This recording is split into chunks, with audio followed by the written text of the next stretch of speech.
Hello, my good friends. How are you today? May God bless you all.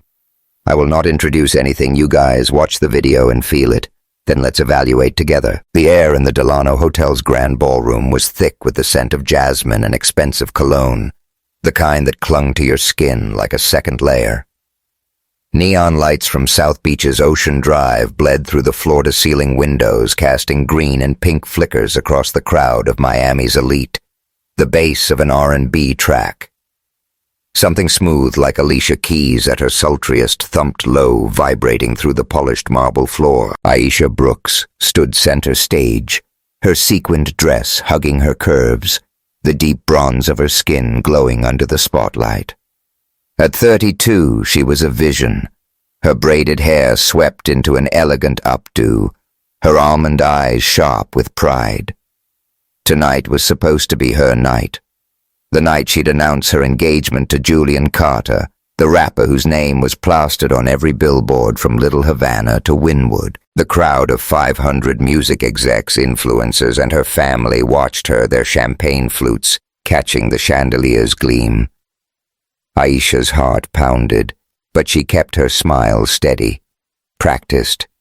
She'd spent years clawing her way up as an indie musician, preserving the soul of gospel and blues in an industry obsessed with autotune and trap beats. Julian had been her partner in that fight, or so she thought. Her mother, Vivian Brooks, a former gospel diva turned socialite, sat in the front row, her expression a mix of expectation and scrutiny. Aisha could feel her mother's eyes boring into her, the unspoken demand to not mess this up. "Ladies and gentlemen," Aisha began, her voice smooth as velvet over the microphone. "Tonight's more than a celebration of music. It's about love, family, and new beginnings." Her gaze flicked to the side entrance where Julian was supposed to walk in all charm and swagger to seal the moment. The crowd leaned forward, buzzing with anticipation. Then the heavy oak doors swung open and the room fell silent. Julian Carter strode in his gold chain, glinting his tailored suit, screaming money. But he wasn't alone. Sasha Vega, a Latin pop star, with a cascade of honey blonde hair and a dress that left little to the imagination, clung to his arm. The crowd's murmurs rose like a wave, and Aisha's smile froze. Her champagne flute trembled in her hand. "Aisha," Julian said, his voice cutting through the music like a blade. "I can't do this.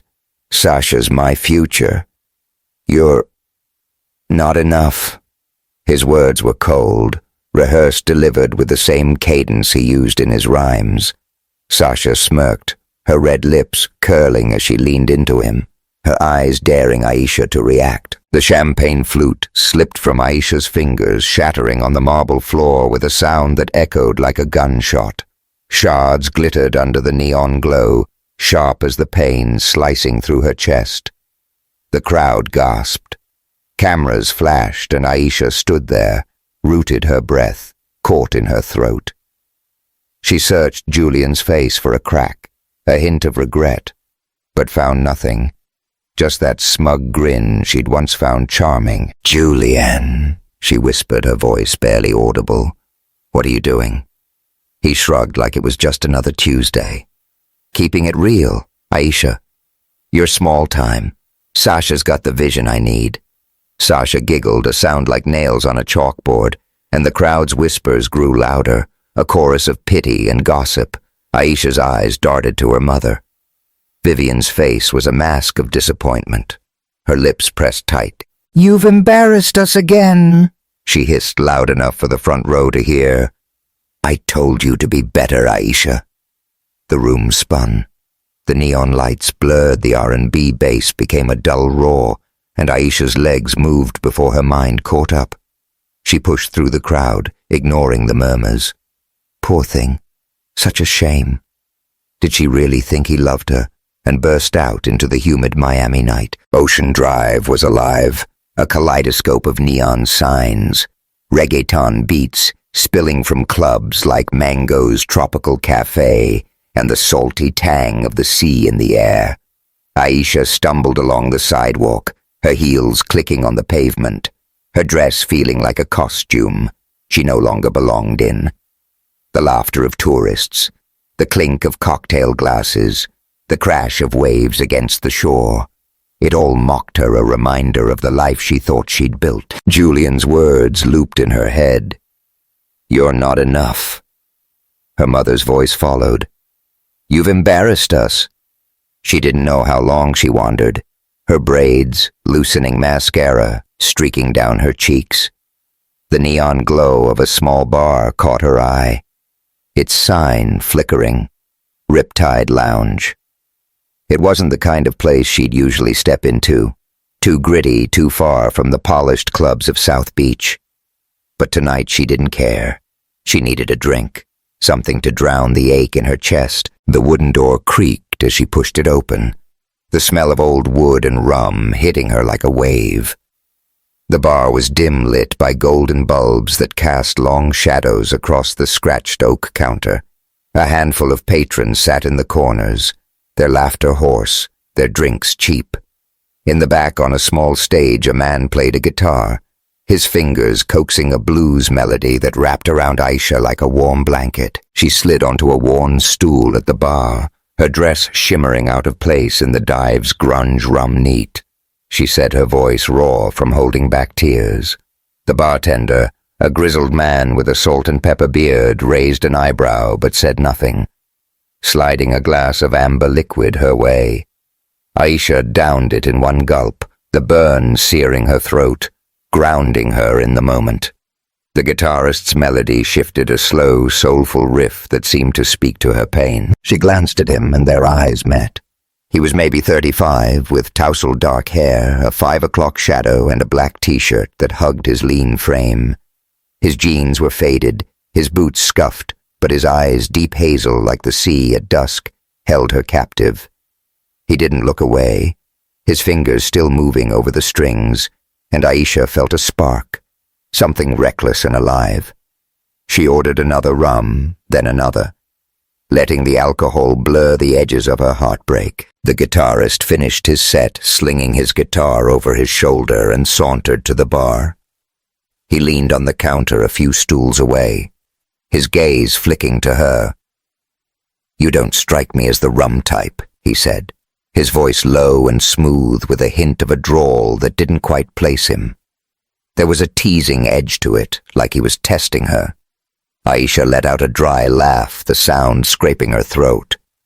"Yeah, well, tonight's not exactly my usual vibe." She took a sip, wincing at the burn. "What's your deal? You play like you're pouring your soul out, but you're slumming it in a place like this." He grinned, a slow, lazy smile that made her stomach flip. "Name's Elliot. Just a guy with a guitar chasing the next gig. And you..." He tilted his head, studying her. "You look like you're running from something." She bristled, but his eyes held no judgment, just curiosity. "Maybe I am," she said, her voice softer now. "What's it to you?"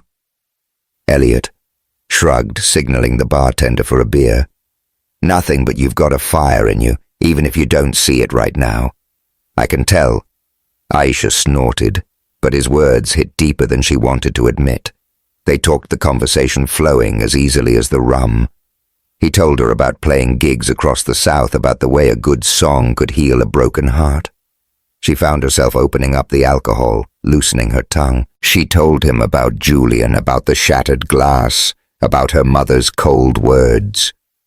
Elliot listened, his hazel eyes never leaving hers, his silence a safe harbor in the storm of her emotions. The bar emptied out, the golden bulbs dimming as the night grew late. The bartender called last orders, and Aisha realized she didn't want the night to end. Not yet. Elliot seemed to sense it too. "Want to get some air?" he asked, his voice a low rumble. She nodded, and they stepped out into the humid night.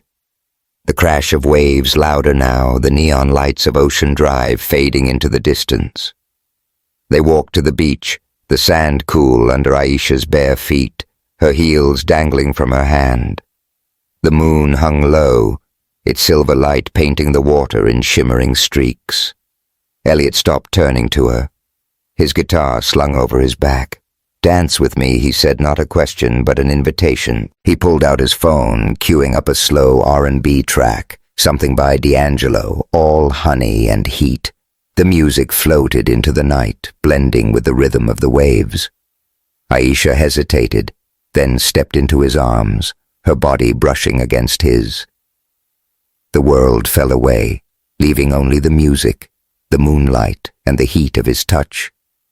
His hands settled on her waist, firm, but gentle, and she felt the calluses on his fingers, proof of a life spent strumming strings. They swayed, the sand shifting beneath them, the air heavy with salt and possibility. "You're trouble, aren't you?" she murmured, her voice teasing, but her heart raced as his breath grazed her ear. "Only the good kind," he replied, his lips curling into that damn smile. His eyes locked on hers, and the space between them vanished. He leaned in, and their lips met a spark, igniting into a blaze. The kiss was fire-hot, urgent tasting of rum and sea salt. Her hands slid up his chest, feeling the steady thump of his heart, while his fingers tightened on her hips, pulling her closer. The waves crashed louder, or maybe it was the blood rushing in her ears, drowning out everything but him. His tongue brushed hers, a slow, deliberate dance, and she melted into him, her body aching for more. For a moment, they were lost. The kiss, deepening his hands, sliding up her back, tracing the curve of her spine. Her dress clung to her skin, damp from the humid air, and she felt the heat of his body through the thin fabric. It would have been so easy to give in, to let the night carry them away. But a flicker of fear. Julian's betrayal. Her mother's words pulled her back. She broke the kiss, stepping away, her breath ragged. "Damn," she whispered, touching her lips, still tingling. What the hell was that? Elliot's chest heaved, his eyes dark with want. That he said his voice rough was real. Aisha shook her head, half laughing, half panicking. "I don't even know you, Elliot. I can't." He stepped closer, not touching her, but close enough that she felt his warmth. "Then get to know me," he said, his voice softer now, earnest. "Run away with me, Aisha. Just for a little while. No strings, no expectations. Just you, me, and the road." It was crazy, reckless, but as she looked into his eyes, saw the sincerity there. Something inside her shifted. She was tired of being not enough, tired of the weight of her family's expectations. Maybe, just maybe, this stranger with the guitar could be her escape. "Okay," she said, her voice barely above a whisper. "Let's go." Elliot's grin was brighter than the Miami moon. He grabbed her hand, leading her to an old convertible parked down the street, its paint chipped, but its engine roaring to life. They peeled out of South Beach, the neon lights fading in the rearview mirror, the wind whipping through Aisha's braids. She didn't know where they were going, only that the road stretched north toward Asheville, North Carolina. And for the first time in hours, she felt free. As the stars blinked above, Aisha stole a glance at Elliot, his profile sharp against the night. Who was this man? And why did he make her feel like she could burn the world down and build it anew? She didn't have answers, but for now the hum of the engine, the salt on her lips, and the promise of the unknown were enough. Thank you for diving into the fiery start of Embers of the Soul. If Aisha and Elliot's spark lit something in you, hit that like button. Subscribe to Soul Stories and drop a comment to share your thoughts. Will their love blaze through the storms ahead? Join our community to find out, and let's spread the heat of love and hope together. The Blue Ridge Mountains loomed over Asheville like silent giants, their peaks draped in mist, the air sharp with the scent of pine and damp earth. Aisha Brooks leaned against the rickety porch railing of the small cabin she and Elliot Kane had rented, a chipped mug of coffee warming her hands. The morning sun filtered through the trees, casting golden streaks across the French Broad River, below its gentle ripples, a stark contrast to the chaos of Miami's Ocean Drive just days ago. At 32, Aisha had never imagined herself here in a nowhere town with a man she barely knew. Her sequined dresses swapped for jeans and a borrowed flannel shirt. Yet as the river murmured and a cardinal's song pierced the quiet, she felt a flicker of peace, a feeling she hadn't known in years. Elliot stepped out of the cabin, his boots scuffing the wooden floor, a lazy grin on his face. His black t-shirt clung to his lean frame, his dark hair still mussed from sleep, and those hazel eyes deep as the river locked on her. Morning runaway. He teased his voice, a low drawl that sent a shiver down her spine. You look like you're plotting something. Aisha smirked, sipping her coffee, the bitter warmth grounding her. Just wondering how I ended up in the middle of nowhere with a guitar-slinging drifter. You sure you're not a serial killer?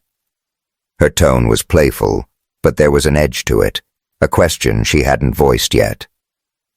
Who are you really?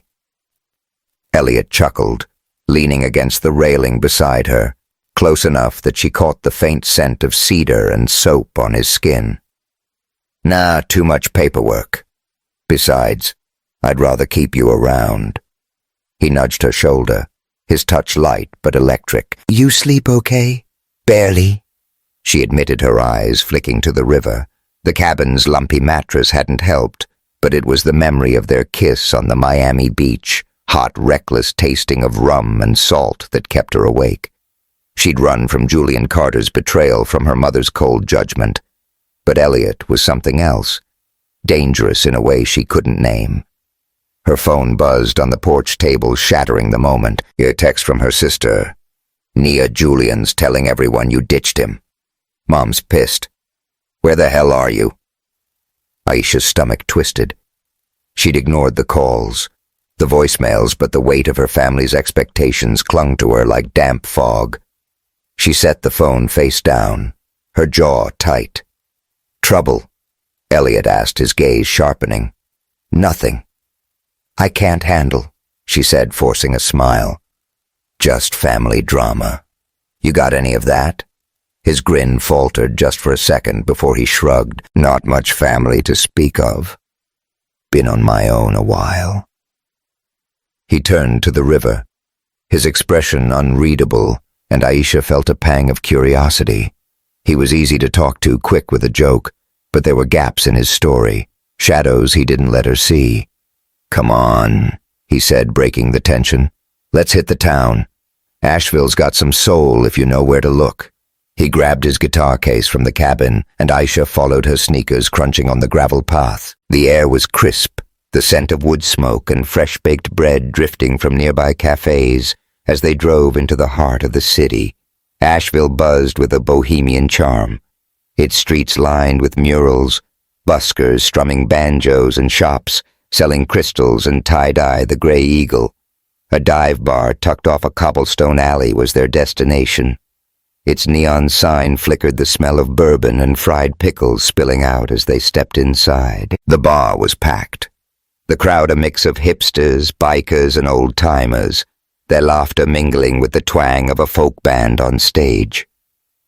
Aisha felt out of place, her Miami polish replaced by a borrowed jacket. But Elliot moved like he belonged, nodding to the bartender like an old friend. They grabbed a corner table, the wood scarred with initials and beer stains. Elliot ordered a pitcher of local IPA, pouring Aisha a glass with a wink. To new beginnings, he said, clinking her glass, his fingers brushing hers. The touch lingered warm and deliberate, and she pulled back, her heart kicking up a notch. To surviving, she countered, taking a long sip, the hoppy bitterness sharp on her tongue. So what's the plan? Guitar man, you gonna play me a song, or just keep flirting? He laughed, a deep rolling sound that drew eyes from nearby tables. Oh, I'm playing tonight. Stick around, runaway. Might write a song about you. His gaze held hers, teasing but intense, and Aisha felt heat creep up her neck. Damn, he was good at this. As the night wore on, the bar grew louder, the band's banjo riffs giving way to a bluegrass jam that had the crowd stomping. Aisha let herself relax, the bourbon shots Elliot ordered warming her from the inside out. They talked about music, about the way gospel could break your heart, about the dive bars he'd played from Memphis to Mobile. She told him about her fight to keep soul music alive, how Julian had promised to back her but sold out for fame. Elliot listened, his eyes never straying, and for the first time in days, Aisha felt seen. "Wanna dance?" he asked, as the band slowed to a mournful tune, all fiddle and heartache. The crowd swayed, and Aisha hesitated, her buzz making her bold. "Why not?" she said, letting him pull her to the makeshift dance floor. His hand settled on her waist, the other clasping hers, and they moved together, the world narrowing to the heat of his touch. The creak of the wooden floor, the flicker of string lights overhead. The bourbon blurred her edges, but his nearness sharpened everything else. The cedar scent of him, the calluses on his fingers, the way his breath grazed her ear. "You're trouble, aren't you?" she murmured, echoing their Miami night, her voice low, teasing. "Only for you," he whispered back, his lips brushing her temple, sending a jolt through her. The music swelled and she leaned into him, her body fitting against his like they'd done this 1,000 times. The band finished and the crowd cheered, but Aisha barely noticed Elliot's hand slid to her lower back, his eyes dark with something unspoken. "If you need a husband to shut up that family of yours," he said, his tone half joking, half serious, "I'm right here." Aisha laughed, the bourbon making her reckless. "You marry me?" That's the dumbest thing I've heard all week. But her pulse raced, the idea sparking something wild in her. Julian had humiliated her. Her mother had written her off. Why not do something insane just to feel alive? Why not? Elliot grinned, leaning closer, his breath warm against her cheek. "Let's make it real, Aisha. Right now." Her laughter faded, replaced by a surge of adrenaline. "You're crazy," she said, but her voice wavered, and his eyes held a challenge she couldn't resist. "Fine. Let's do it." Elliot's grin widened, and he grabbed her hand, pulling her through the crowd and out into the cool night. The streets of Asheville were quiet, the air thick with the scent of jasmine and distant wood smoke.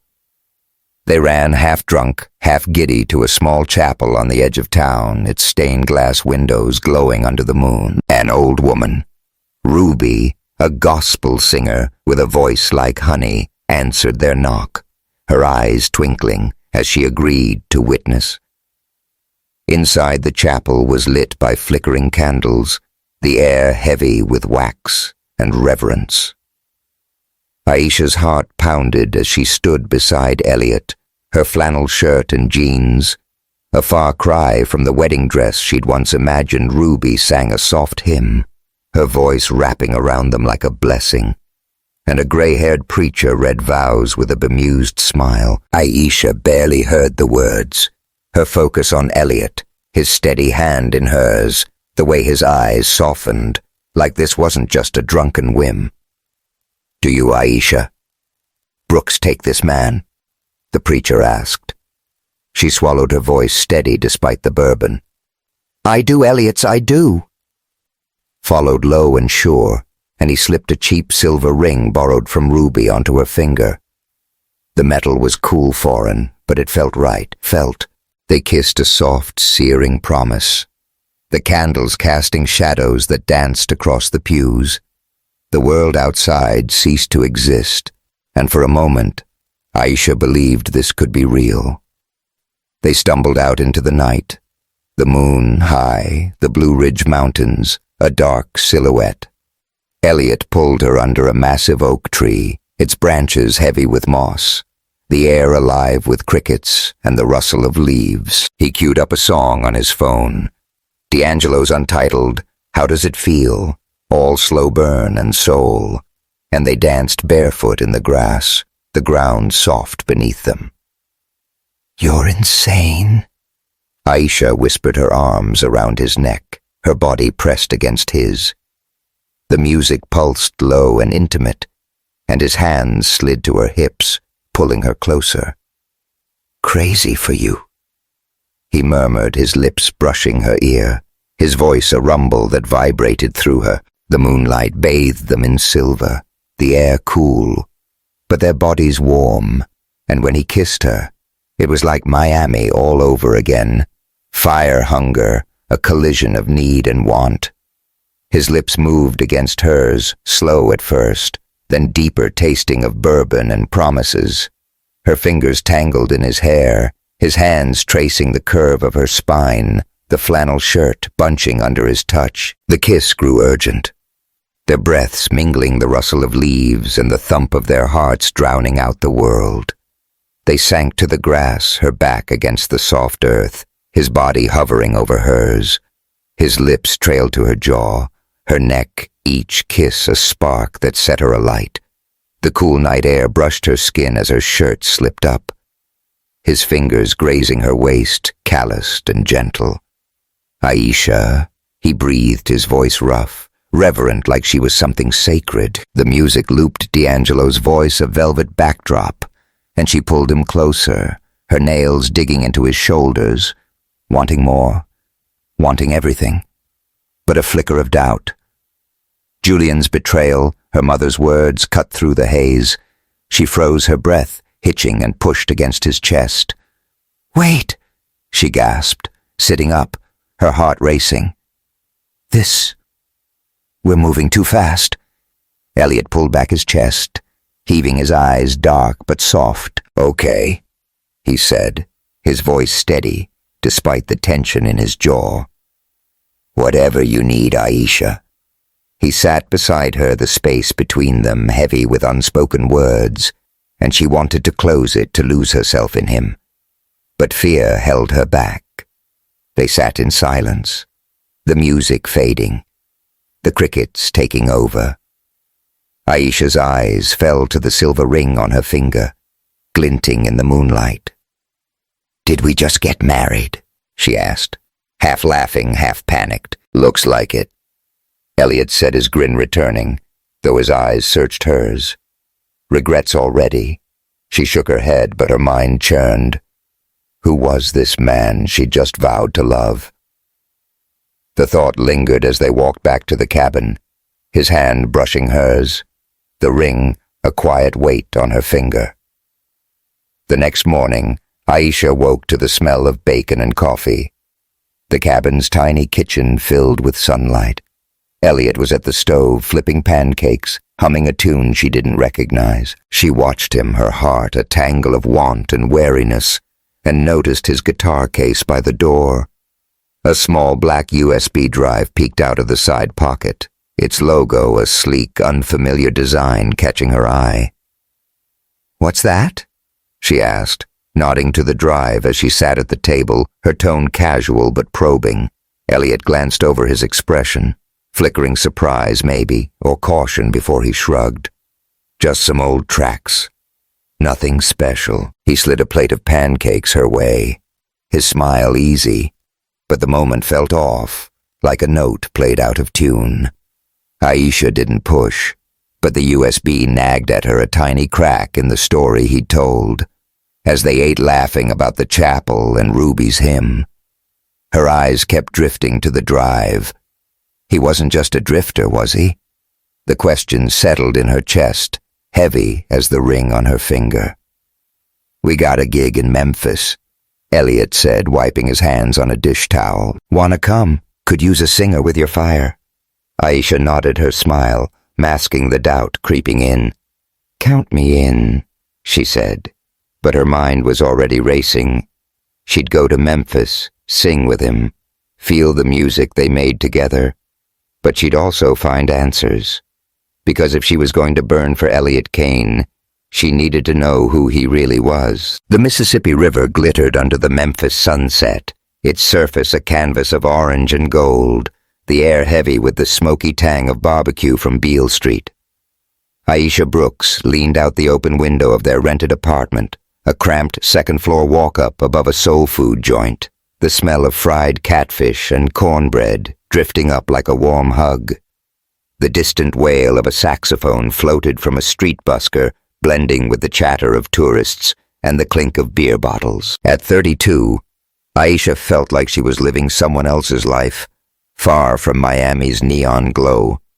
Her sequined dresses traded for a worn tank top and cut-off shorts, a silver ring on her finger that still felt like a dream. She glanced at the ring, its cheap metal glinting in the fading light, and her heart did a funny little flip. Married to Elliot Kane, a man she'd known for less than a week. Elliot sprawled on the sagging couch behind her, his guitar across his lap, his fingers plucking a lazy blues riff that seemed to hum through the room. His dark hair fell over his eyes, his black t-shirt rumpled, and those hazel eyes, deep as the river outside, watched her with a mix of amusement and something heavier. Something that made her skin tingle. "You're staring out that window like you're planning a jailbreak," he teased, his voice a low rumble laced with that drawl she couldn't quite place. "Miss Miami already?" Aisha smirked, turning to face him, her braids swinging. "Nah, just soaking in the vibe. This place has soul, you know, like it's got stories in the walls." She paused, her eyes flicking to the guitar case by the door where she'd seen that USB drive in Asheville. The memory nagged at her, a splinter under her skin. "You ever feel like that? Like you're carrying stories you ain't told?" His fingers stilled on the strings just for a second before he grinned, easy as ever. "Everyday runaway. That's what music's for, spilling the truth without saying too much." He leaned forward, resting the guitar against the couch. "Speaking of, you ready to sing with me tonight? Rum Boogie Cafe's no joke. Crowd's gonna love you." Aisha's stomach fluttered a mix of nerves and excitement. Singing with Elliot wasn't just a gig. It was a chance to reclaim the music Julian had tried to take from her. "I'm ready," she said, her voice steadier than she felt. "But you better keep up, guitar man. I don't play small." He laughed, a deep rolling sound that filled the tiny apartment. "That's my girl." The word slipped out casual but weighted, and Aisha's breath caught. "My girl." She turned back to the window, hiding the heat creeping up her cheeks. Damn, he had a way of getting under her skin. Her phone buzzed on the chipped Formica table, another text from her sister. "Nia Julian's team is dragging your name on X. They're saying you stole his tracks. Mom wants you home. Now." Aisha's jaw tightened, her fingers hovering over the screen. Julian's lies were spreading like wildfire, and her mother's silence, except through Nia, was a blade to the heart. She typed a quick reply. "I'm fine," handling it, and powered off the phone, shoving it into her pocket. She wasn't ready to face Miami, not yet. Elliot caught her expression, his grin fading. "Family again?" he asked, his tone soft but probing. "Something like that," she said, forcing a smile. "Let's focus on tonight. You promised me a stage, so don't flake." He stood crossing the room in 2 strides, his boots scuffing the worn floor. "Flake me never." He stopped close, too close, his cedar and soap scent wrapping around her. "You're gonna burn that place down, Aisha. I can feel it." His hand brushed her arm, a fleeting touch that sent a spark through her, and she stepped back, her heart racing. He was too easy to fall for, and that scared her more than Julian's lies. The Rum Boogie Cafe was a dive in the best way. Walls plastered with signed guitars, the air thick with the smell of bourbon and sweat, neon signs casting a blue glow over the packed crowd. Beale Street pulsed outside its rhythm, bleeding through the open windows. A mix of blues laughter and clinking glasses. Aisha stood backstage, her palms sweaty, a simple black dress hugging her curves, her braids loose around her shoulders. Elliot tuned his guitar beside her, his focus sharp, but his eyes kept flicking to her, a silent reassurance. "You nervous?" he asked, his voice low, barely audible over the crowd's roar. "Me nah," she lied, flashing a grin. "Just ready to show these folks what real music sounds like," he chuckled, slinging his guitar strap over his shoulder. "That's my queen. Let's do this." They stepped onto the stage, the spotlight hot and blinding. The crowd's cheers a tidal wave. Aisha gripped the mic, her nerves melting as Elliot's opening chords filled the room, a slow, soulful riff that felt like a heartbeat. She closed her eyes, letting the music take her, and sang, her voice rich and raw, a blend of gospel fire and blues ache. The song was one they'd written together. Embers of the soul, about love that burned through pain, about rising from ashes. The crowd swayed, some raising their drinks, others shouting her name, and Aisha felt alive, her voice soaring her heart, spilling into every note. Elliot's guitar wove around her, his chords a perfect counterpoint. His eyes locked on her like she was the only person in the room. Their chemistry was electric, undeniable, and the crowd felt it too, their cheers growing louder. As the final note faded, Aisha met his gaze, her chest heaving, a smile breaking across her face. For a moment, it was just them, the music, a bridge between their souls. Backstage, the high, lingered adrenaline buzzing through Aisha's veins. Elliot grabbed her hand, pulling her into a corner, his grin wide. "Told you you'd kill it," he said, his voice rough with pride. "You're a damn force, Aisha." She laughed, breathless, her body humming. "We killed it, you mean? That was magic." Her eyes searched his, and the air between them thickened, charged with something heavier than the music. He stepped closer, his hand cupping her cheek, his thumb brushing her skin. "Your magic," he murmured, his voice a low growl, and before she could respond, he kissed her. The kiss was fire-hot, urgent tasting of bourbon and need. Her hands slid up his chest, feeling the rapid thump of his heart, while his fingers tangled in her braids, pulling her closer. The neon glow from the bar spilled through a cracked window, painting their skin in blues and pinks, the distant wail of a saxophone blending with their ragged breaths. His lips moved to her jaw, her neck, each kiss a spark that set her alight, and she arched into him, her nails digging into his shoulders. They stumbled into a storage room, the door creaking shut, the air thick with dust and the faint smell of spilled beer. His hands slid to her waist, lifting her onto a crate, her dress riding up as she wrapped her legs around him.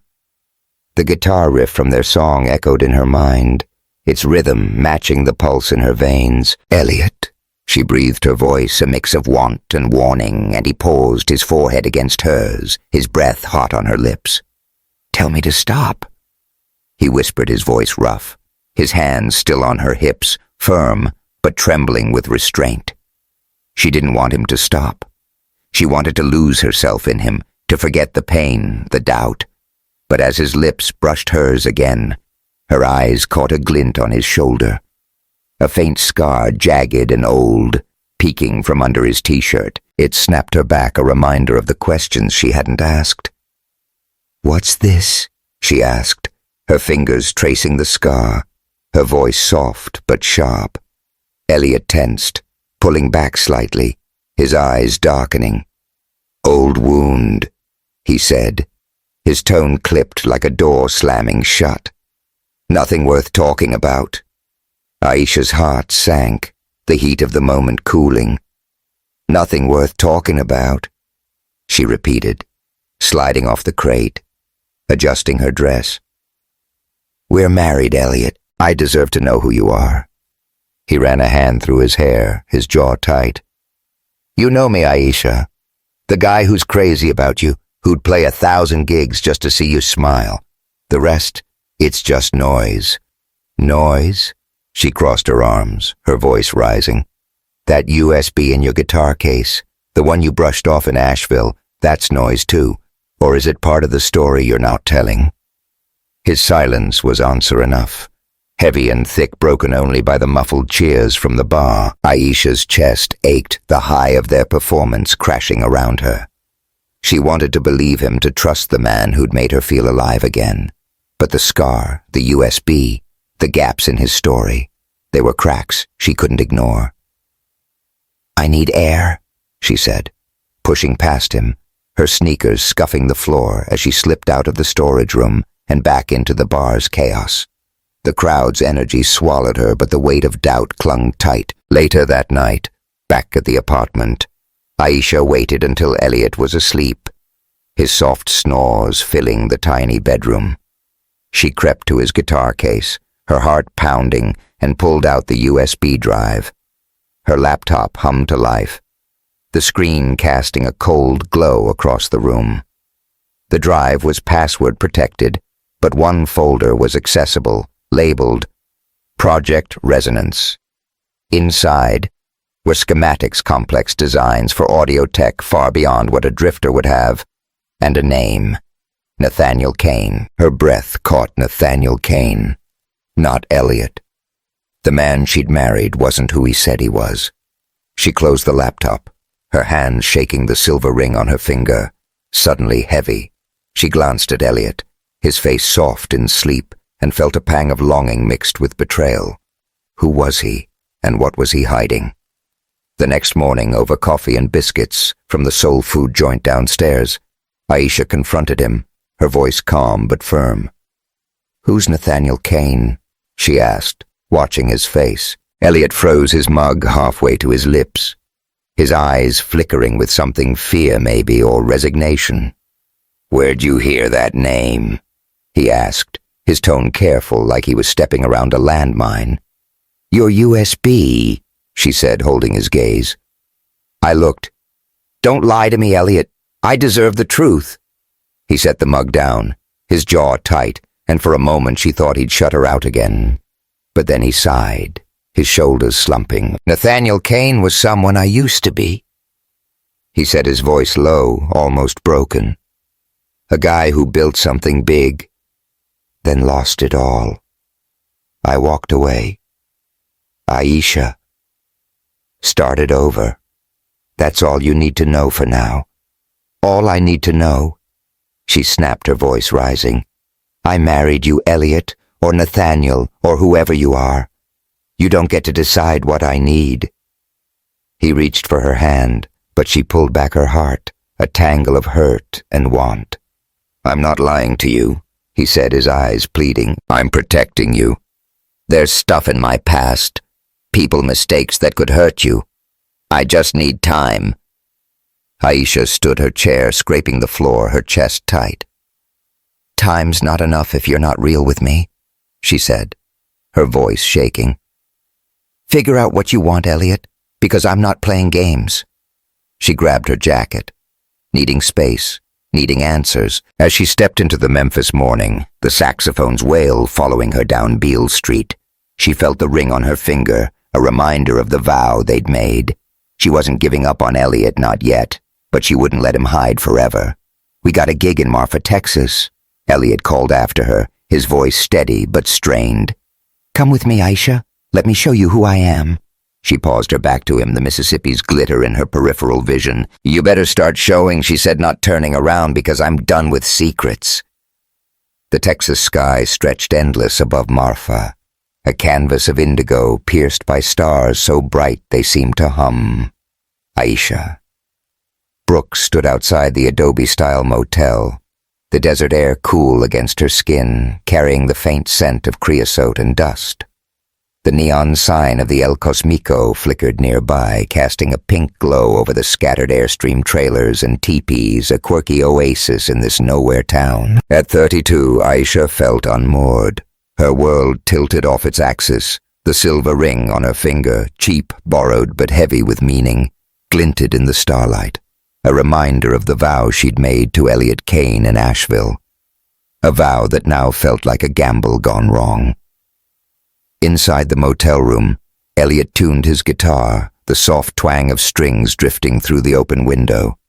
His presence was a magnet pulling her in even as her mind screamed to keep her distance. The USB drive, the name, Nathaniel Kane, his vague half-truths in Memphis. They'd cracked the trust she'd started to build. Yet here she was in Marfa chasing a gig and answers. Her heart caught between longing and doubt. Her phone buzzed in her pocket. Another text from her sister. Nia, Julian's team filed a lawsuit. Claims you stole his beats. Mom's losing it. You gotta come home, Aisha. The words hit like a punch, and Aisha's jaw clenched. Julian Carter. Her ex-fiancé wasn't just dragging her name through the mud, he was trying to bury her career. She typed a quick reply. I'll handle it. Stay out of it, and shoved the phone away. Her eyes stinging. Miami felt like a lifetime ago, but its claws were still in her. Elliot stepped out, his boots crunching on the gravel, his black t-shirt clinging to his lean frame. His hazel eyes searched hers, cautious, but warm, like he could sense the storm brewing inside her. You okay, runaway? He asked, his voice low, that drawl wrapping around her like a melody. She crossed her arms, leaning against the motel wall, the adobe rough under her fingers. Define. Okay, she said, her tone sharp but tired. My ex is suing me. My mom's ready to disown me, and I'm out here in the middle of nowhere with a guy who might not be who he says he is. You tell me, Elliot. He winced, running a hand through his dark hair, his jaw tight. I told you in Memphis. I'm not hiding who I am, not the real me. The rest, it's complicated. Complicated. Aisha laughed a dry, bitter sound. We're married, Elliot, or Nathaniel, or whoever you are. Complicated doesn't cut it. Her voice softened, almost pleading. Just tell me the truth. Why's your name on tech schematics? Who hurt you enough to make you run? He stepped closer, his cedar and soap scent hitting her, and for a moment she thought he'd open up, but he stopped, his eyes shadowed, and shook his head. Soon, he said, his voice rough. I promise. Let's just get through this gig. Yeah, you and me on stage. Like in Memphis? That's real. Aisha wanted to push to demand answers, but the exhaustion in his eyes mirrored her own. She knotted her throat tight and followed him to the truck, the desert stretching vast and silent around them. The gig was at a pop-up art event near the Chinati Foundation, a sprawling outdoor space where Donald Judd's concrete sculptures loomed like silent sentinels under the stars. Fairy lights strung between mesquite trees cast a warm glow, the air thick with the smell of sage and grilled corn from food trucks. The crowd was eclectic art kids and thrift store chic locals in cowboy boots tourists, snapping photos of the neon-lit Prada Marfa installation in the distance. A stage stood at the center, framed by a massive light sculpture that pulsed in soft pinks and blues, its hum blending with the chatter and clink of mason jars filled with mezcal. Aisha adjusted her mic, her denim skirt and cropped top, a nod to the desert vibe, her braids pulled into a high bun. Elliot stood beside her, his guitar slung low, his eyes flicking to her with a mix of pride and worry. They'd rehearsed a new song, Desert Flame, a raw bluesy ballad about love that burned through doubt. Aisha's nerves buzzed, but the stage was her sanctuary, the one place she felt whole. The crowd quieted as Elliot's opening chords rang out sharp and haunting, cutting through the desert night. Aisha's voice followed, rich and soulful. Each note, a piece of her heart laid bare. In the dust we rise, in the dark we shine, she sang, her eyes locked on Elliot, their connection. A live wire. His guitar answered, weaving around her their music, a conversation no one else could hear. The crowd swayed, some closing their eyes, others raising their drinks, and Aisha felt it, the magic they'd found in Memphis amplified by the vastness of the desert. As the song ended, the crowd erupted, their cheers echoing off the sculptures. Aisha grinned, breathless, and Elliot pulled her into a quick hug, his lips brushing her temple. "You're a damn star," he whispered, his voice rough with emotion, and her heart ached with how much she wanted to believe in him. But the moment shattered when a woman approached the stage, her boots clicking on the gravel. She was tall, with cropped black hair and a leather jacket, her eyes sharp as she stared at Elliot.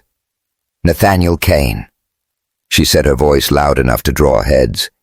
"Didn't think I'd find you slumming it out here."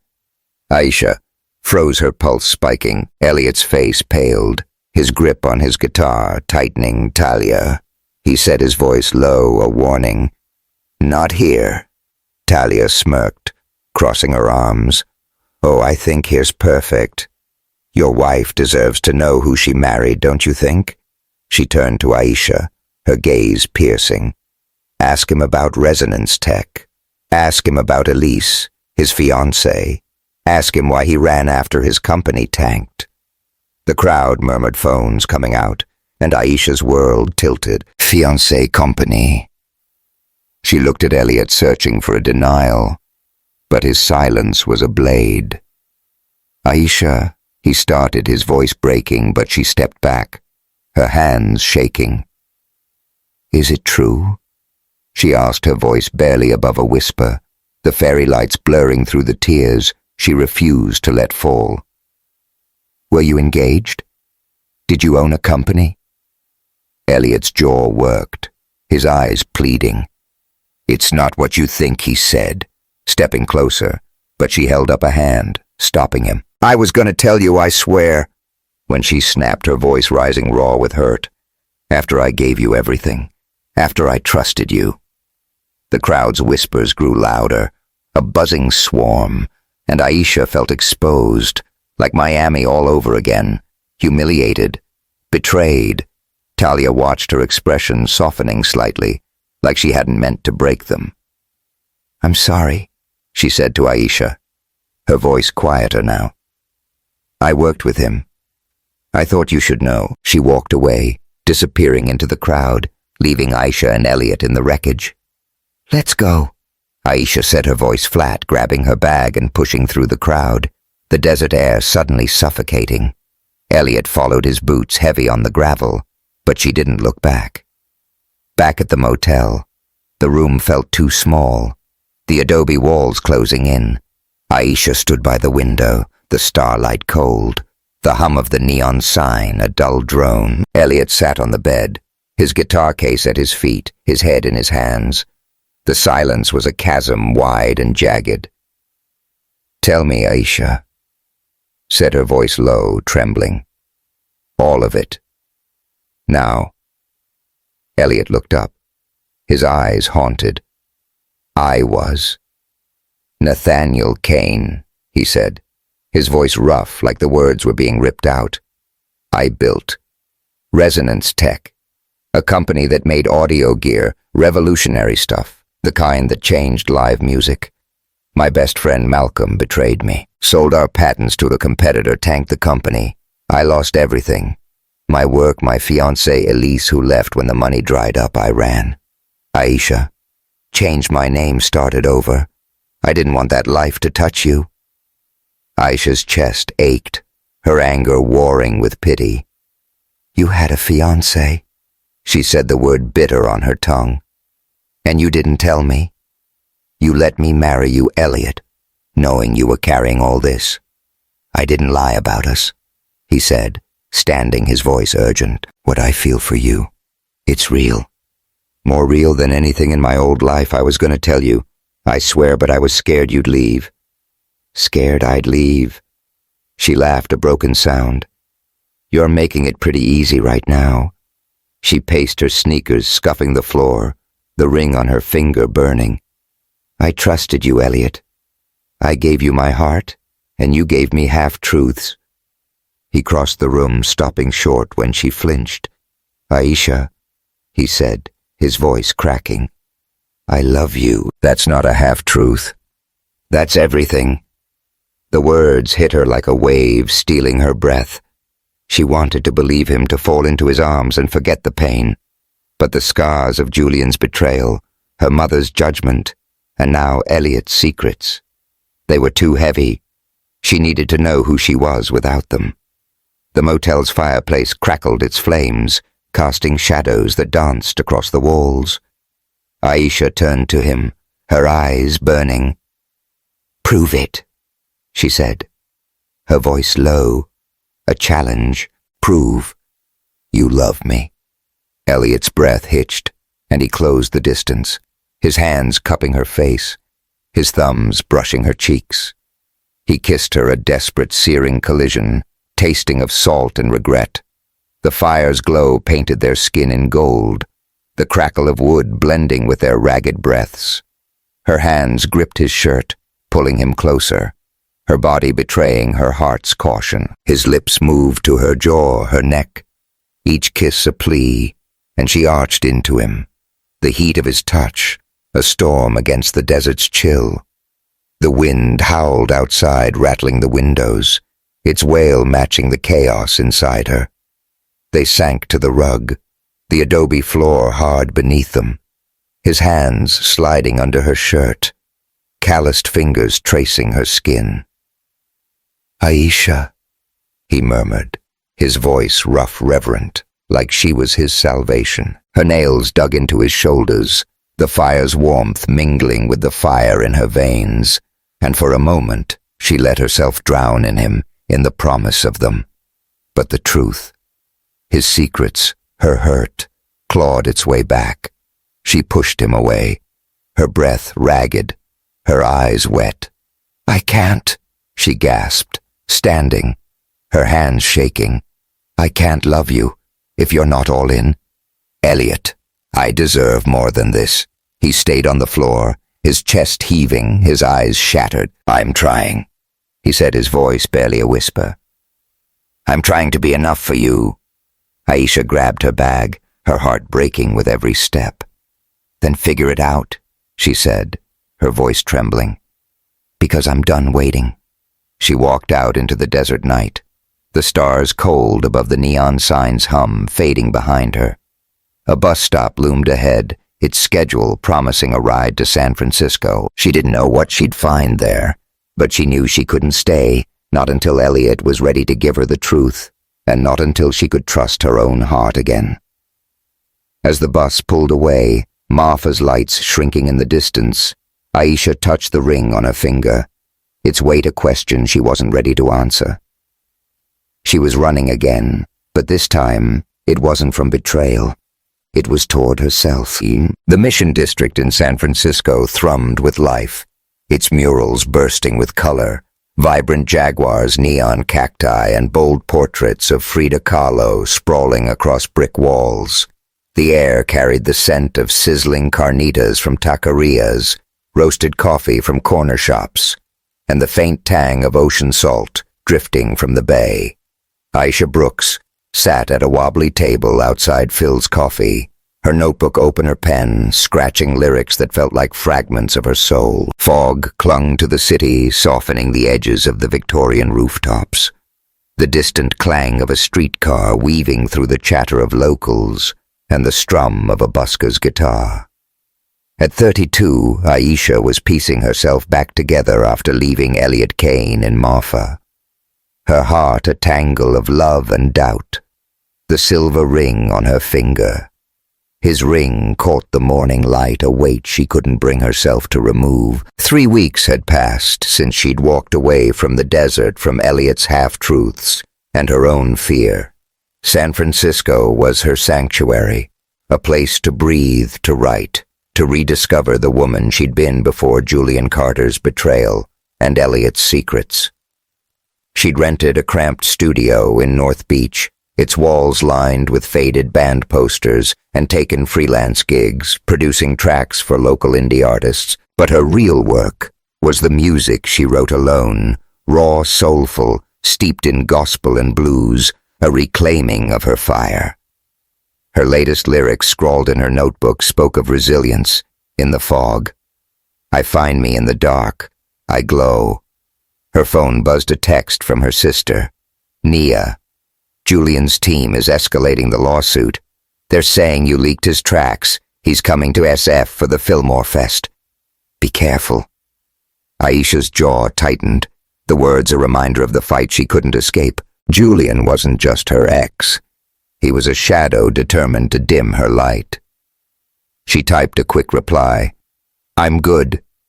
I'll handle it," and set the phone down, her eyes drifting to the ring.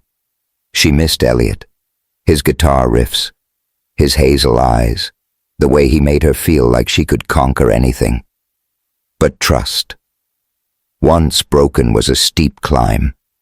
A shadow crossed her notebook, and Aisha looked up, her breath hitching. Talia, the woman who'd dropped the bombshell about Elliot and Marfa, stood there, her cropped black hair tucked under a beanie, her leather jacket scuffed but sharp.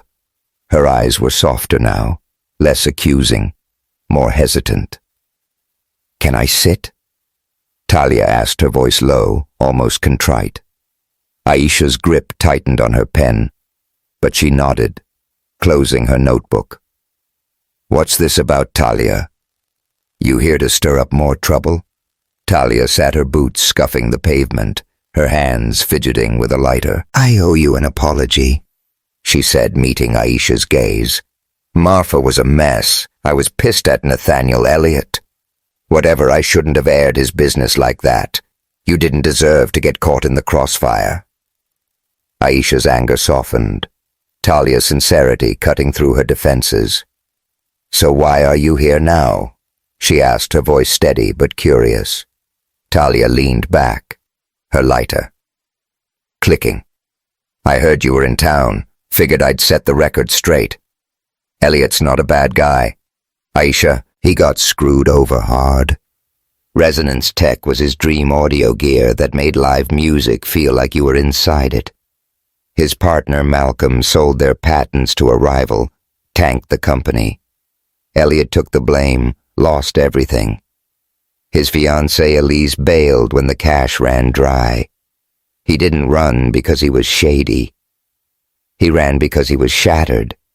Aisha's chest ached, Talia's words filling in the gaps Elliot's silence had left. "Why didn't he tell me?" she asked, her voice softer, almost pleading.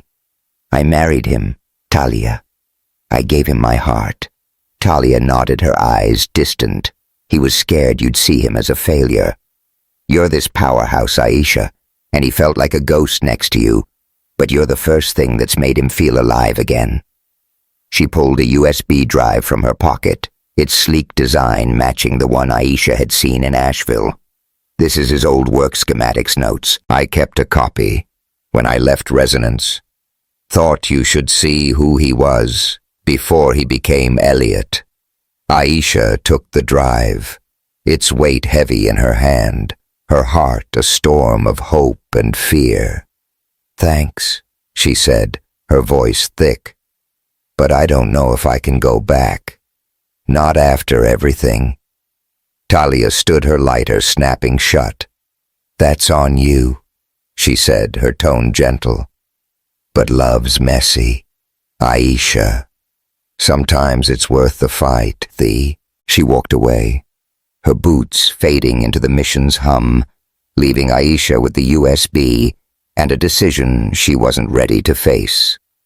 That afternoon, Aisha sat in her studio, the USB plugged into her laptop, its files a glimpse into Elliot's past, blueprints for audio amplifiers, emails signed, Nathaniel Kane notes on soundwave resonance. It was a world of ambition and loss, a man she barely knew. She closed the laptop, her eyes stinging, and grabbed her notebook, heading to Golden Gate Park. The park buzzed with life joggers, street drummers, the scent of eucalyptus sharp in the air. The fog had lifted, revealing a sky streaked with gold, and Aisha found a bench by Ocean Beach, the waves crashing in a steady rhythm. She wrote her pen, flying lyrics spilling out. In the waves, I hear you in the night, I know. The words were for her, for the strength she'd found, but they carried Elliot's echo, their music, their love. She was so lost in the page that she didn't hear the footsteps until a voice broke through, low and rough, like a chord struck deep. "Aisha." She froze, her heart lurching. Elliot stood there, his guitar case slung over his shoulder, his dark hair mussed his black t-shirt and jeans as worn as ever. His hazel eyes were raw, unguarded, carrying a weight that stole her breath. He looked like he hadn't slept, like the desert had carved him hollow. "What are you doing here?" she asked, her voice trembling, her notebook slipping to her lap. Part of her wanted to run. Part wanted to pull him close and never let go. "I couldn't stay away," he said, his voice breaking his boots, scuffing the sand as he stepped closer. "I messed up, Aisha. I should have told you everything. Resonance, Elise. The whole damn mess. I was scared you'd see me as a loser, not the man who loves you. I'm here to fix it all and no secrets, if you'll give me a chance." Aisha stood, her heart pounding, the ring on her finger burning. "You hurt me, Elliot," she said, her voice raw, her eyes locked on his.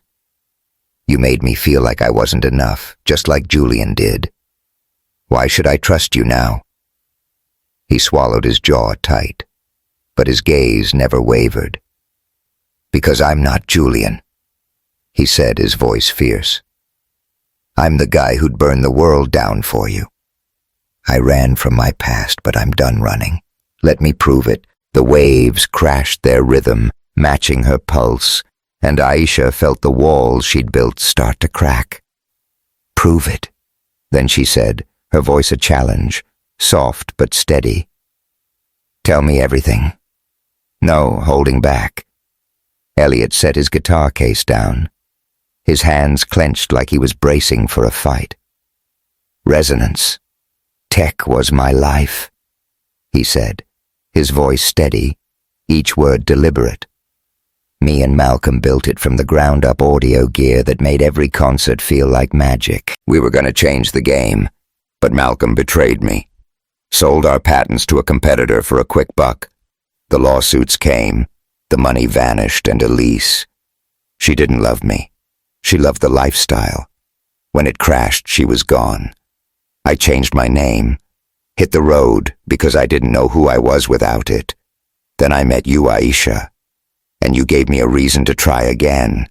Aisha's throat tightened, tears prickling her eyes. "Why didn't you tell me?" she asked, her voice barely a whisper. "I would have understood, Elliot. I would have fought for you. I was ashamed," he admitted, his voice raw, his eyes glistening. "You're this fire, this force, and I felt like a shadow. But I love you. Aisha, your voice, your heart, your fight. I'm all in, scars and all, if you'll have me." The park faded, the waves, the eucalyptus, the distant drum beats, all gone. It was just them, standing in the golden light, the weight of his truth settling between them. Aisha stepped closer, her hand reaching for his, her fingers brushing his calluses, the ones she'd memorized in Memphis. "I'm scared, Elliot," she said, her voice trembling. "But I love you too, and that scares me more." He exhaled a shaky sound and pulled her into his arms, his lips crashing against hers in a kiss that was apology, promise, and fire. The kiss was soft at first, tasting of salt and redemption, then deeper, a slow burn that lit her from within. The sunset painted their skin in gold, the air cool, but their bodies warm, and her hands slid up his chest, feeling the rapid thump of his heart. His fingers tangled in her braids, his breath hot against her lips, and she melted into him, the waves' rhythm matching their pulse. They stumbled to the sand, the beach soft beneath them, his body shielding her from the breeze. His lips trailed to her jaw, her neck, each kiss a spark, and she arched into him, her nails digging into his shoulders. "Aisha," he murmured, his voice rough, reverent, like she was his salvation. The moment was theirs, a quiet vow under the stars, and she felt safe, whole loved. They pulled back breathless, and he rested his forehead against hers, his eyes shining. "I don't deserve you," he whispered, his voice thick. but I'm gonna spend every day trying." Aisha laughed a soft, joyful sound and kissed him again, lighter this time, sealing their new beginning. "You better?" She teased, her voice warm, her hand cupping his face. "Because I'm not letting you off easy." He grinned that lazy, heart-stopping smile and pulled her to her feet, the waves lapping at their ankles. They walked along the shore, hand in hand, the fog rolling in, and Aisha felt a weight lift her fire, reigniting. They weren't perfect, but they were real, and that was enough. Later that night they sat in a taqueria on Valencia Street, the air thick with the smell of al pastor and lime, the jukebox playing a Chicano soul track that made Aisha sway in her seat. Over tacos and horchata, Elliot shared more late nights, coding at resonance, the sting of Malcolm's betrayal, the road that rebuilt him. Aisha opened up too. Julian's lies, her mother's cold expectations, the fight to keep her music pure, their scars laid bare. They were stronger for it, their love a flame tempered by truth. As they stepped outside, the neon signs casting a purple glow. Aisha's phone buzzed. Another text from Nia Julian's at the Fillmore Fest tomorrow. "He's planning to call you out on stage. Stay sharp." Aisha's jaw tightened, but with Elliot's hand in hers, she felt ready. "Trouble?" He asked, his arm around her, his voice steady. "Julian," she said, showing him the text. "He's coming for me at a music fest tomorrow." Elliot's eyes darkened, but his grip tightened, protective. "Then we face him together," he said, his voice firm. "You're not fighting alone." "Aisha, never again." She nodded, her heart swelling, the ring a vow. They'd keep together. She said, her voice fierce. "Let's show him what we're made of." They walked back to her studio, the city's hum wrapping around them, the stars peeking through the fog. Aisha didn't know what the Fillmore would bring, Julian's venom, the crowd's judgment, or the music that might save her.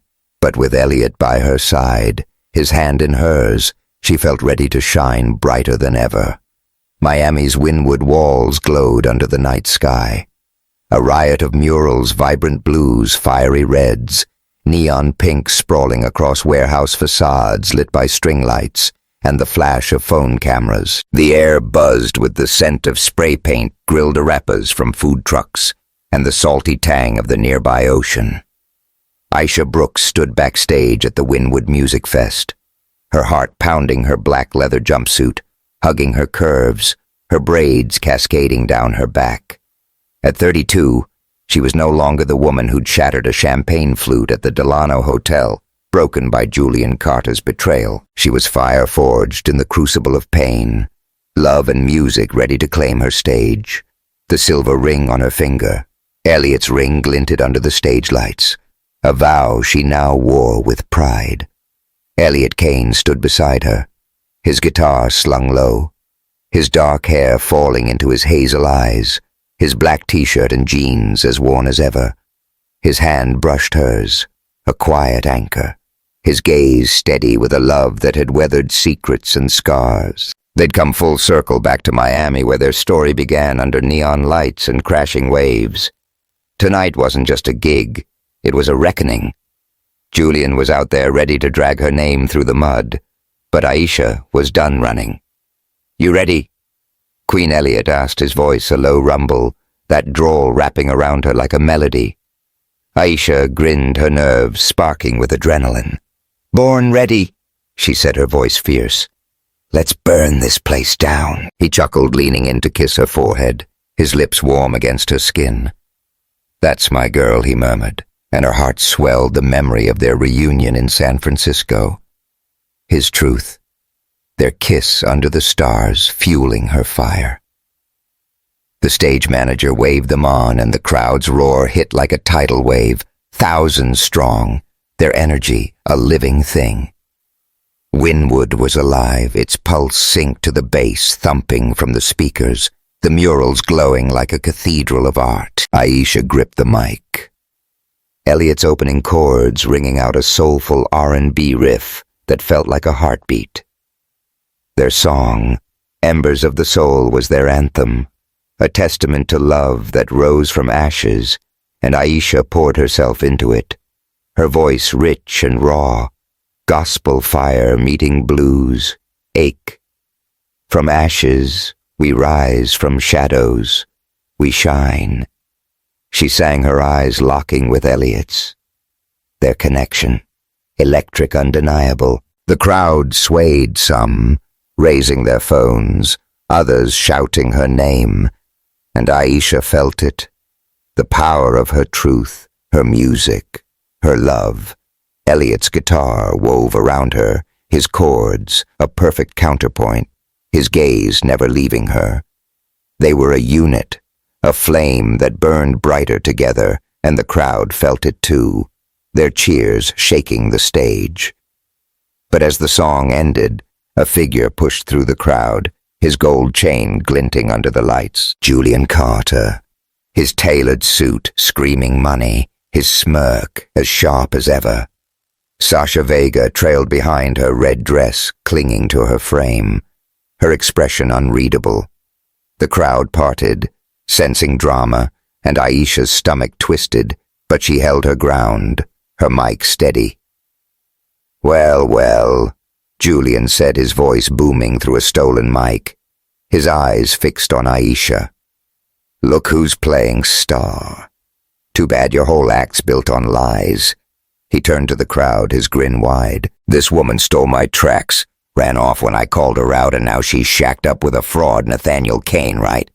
A washed-up tech bro who tanked his company and changed his name to hide." The crowd murmured, phones recording, and Aisha's blood ran cold. Julian's words were poison designed to break her, just like that night at the Delano. She glanced at Elliot, his jaw tight, his eyes blazing, but he didn't move, letting her lead. This was her fight, and he knew it. Aisha stepped forward, her voice cutting through the noise, clear and strong. "You done, Julian?"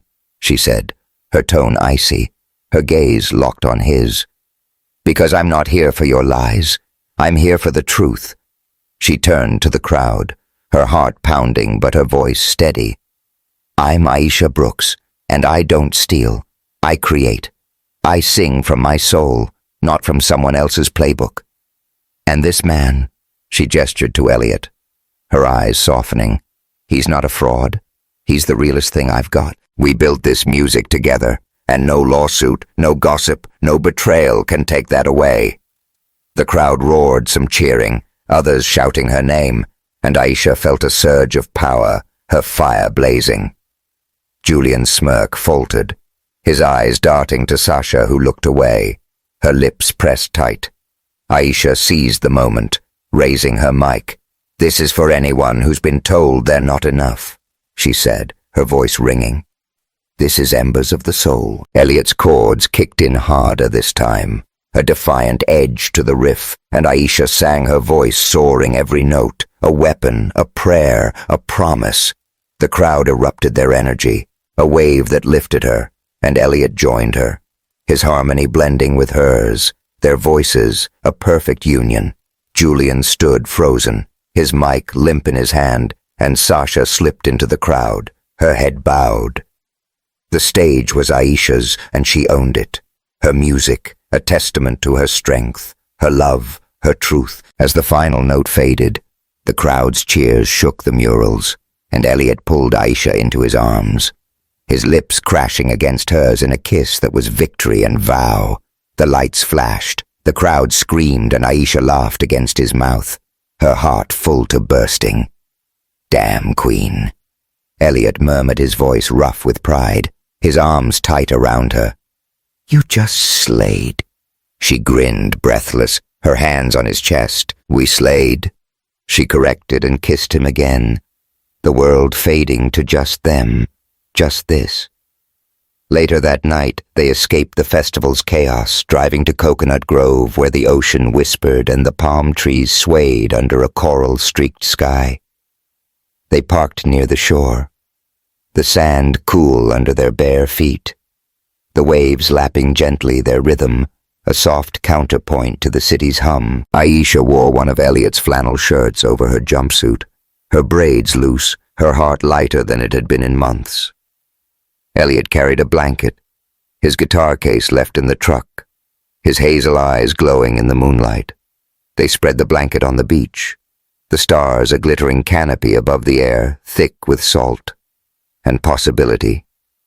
Aisha lay back her head on Elliot's chest, his heartbeat steady under her ear. "We did it," she said, her voice soft, almost disbelieving. "We faced him, and we won." Elliot's fingers traced her arm, his touch, warm, grounding. "You did it," he said, his voice low, reverent. "You're a force." Aisha. Always were. She turned to face him, propping herself on her elbow, her eyes searching his. "We're a force," she said, her voice firm. "You and me, Elliot. No more secrets, no more running.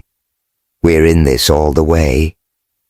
He nodded, his eyes shining, and pulled her close, his lips finding hers in a kiss that was slow, deep, eternal. The waves sighed their rhythm, matching the pulse in her veins, and the moonlight bathed them in silver, their bodies pressed together warm against the cool sand.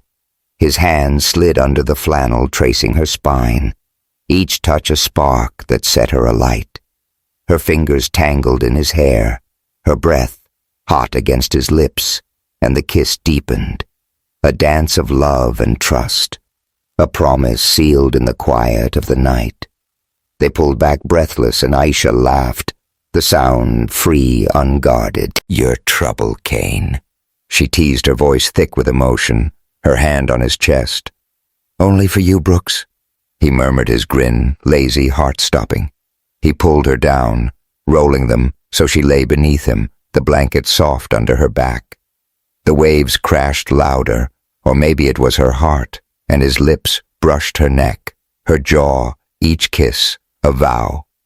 "I love you," he whispered, his voice rough, sacred, and she felt it in her bones, a truth that anchored her. "I love you too," she said, her voice steady, her hands framing his face. They kissed again, slower this time, the world fading to just them, just this moment, the ocean, their witness, the stars, their crown. Months later, Aisha stood on a small stage in Coconut Grove, the Soul Ember Foundation banner behind her, its logo, a flame rising from ashes. The foundation, her dream, supported women of color in music, giving them the tools to tell their stories, to burn bright. The crowd was small, but passionate locals and artists who'd heard her story, who'd seen her rise. Elliot stood beside her, his guitar ready, his eyes on her, always on her. "This is for us," Aisha said, her voice clear, her mic amplifying her truth.